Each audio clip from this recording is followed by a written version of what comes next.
Nak cari drone terbaik tahun 2025? Tak kisah untuk rakam konten, main dengan anak atau hobi terbang bebas. Video ni akan tunjuk 5 drone paling best yang confirm buat korang teruja. Jom kita mulakan. Nombor 1. Kalau korang suka gaya jet pejuang, drone ni memang lain macam. Veo F-22 Jet Fighter ni bukan setakat nampak ganas, tapi dia ringan sebab guna material foam. Selamat untuk budak dan beginner. Dengan kawalan remote yang smooth, boleh buat aksi pusing, naik tinggi dan auto balance time landing. Sesuai sangat untuk main kat taman atau padang luas. Harga pun tak cekik darah.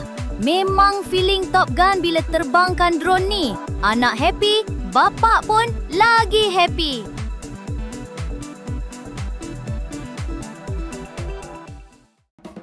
Seterusnya, nombor 2. P12 Pro Mini Drone. Kecil tapi berbisa. Ada 2 kamera, siap boleh rakam video 4K walaupun harga dia murah gila. Brushless motor bagi pergerakan smooth dan boleh kawal dari jauh guna remote atau phone. Sesuai untuk budak remaja, beginner atau siapa yang nak try rakam video aerial content tanpa pecah tabung. Walaupun kecil, dia boleh buat flip 360 derajat. Auto take off dan landing. Confirm berbaloi dengan harga bawah RM100.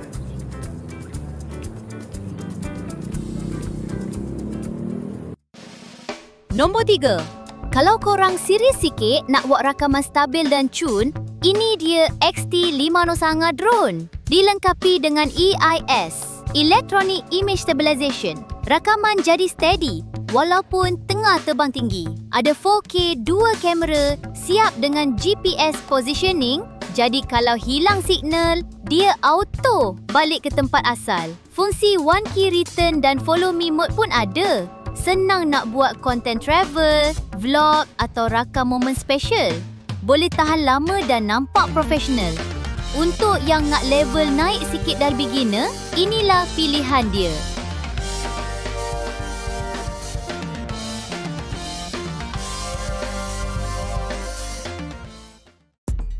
Top 4. E99 Pro Drone. Ni antara drone yang paling popular 2024 dan 2025 sebab harga mesra poket tapi fungsi macam drone mahal.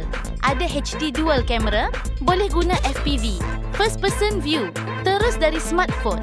Feeling macam tengah naik drone tu sendiri. Auto height keep, landing smooth dan boleh flip 360 darjah. Sesuai untuk pelajar, content creator baru atau hadiah best untuk birthday anak. Kalau korang nak main drone tapi tak nak yang complicated, ini pilihan paling win.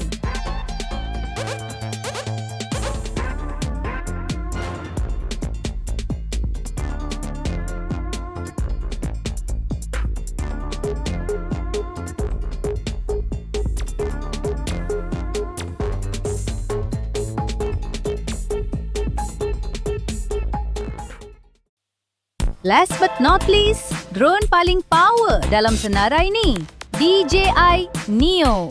Ini bukan sekadar drone, ni cameraman bergerak.